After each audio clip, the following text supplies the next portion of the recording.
So on competitive shooting, let's talk about that a little bit. Yeah. Where do you think competition fits into the array of skills when it comes to learning to shoot well? That's a really good question. So it kind of goes back to I posted something on social media the other day that said somebody said, "What do you need to be an instructor? What certifications?" And I said, "You don't need any certifications to be an instructor. You either need a solid reputation as a shooter and a trainer, or you need to be able to demonstrate that you know what you're doing and offer a product that's of value to people. But nowhere does it say you need an instructor certification." And somebody wrote back to me and said, "But I have a lot of instructor certifications, and is there anything wrong with that?" And I said, "No, absolutely not. But I will tell you that I have a wall of certifications in teaching and firearms training and certificates from classes I've been to. And after 12 years of that, I went to my first competition, and I got my butt handed to me by people that worked at the Apple store, people that worked at, the school teachers. They were kicking my butt. And here I was, a parole officer who was, allegedly a trainer, coming out there at the bottom tier of the competitive standings. And so, I always tell people that that first year as a competitive shooter, that was about 4 or 5 years ago, that showed me how much I don't know, how much instructor trainings didn't teach me, how much law enforcement training didn't teach me.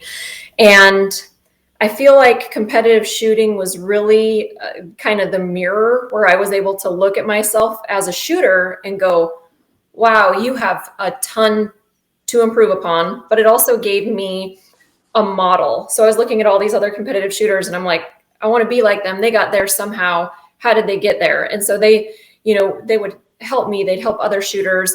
They'd give me little tips here and there. They'd say, hey, this guy's coming up. He's a really top tier USPSA shooter. He's doing a class. Take a class from him. Read this book. Follow this person online. And so I credit competitive shooting with A, making me a better shooter, and B, making me a better trainer. And with those skills that competitive shooting has taught me, I've been able to help countless law enforcement officers that are either struggling in their academies and just trying to get through the basic.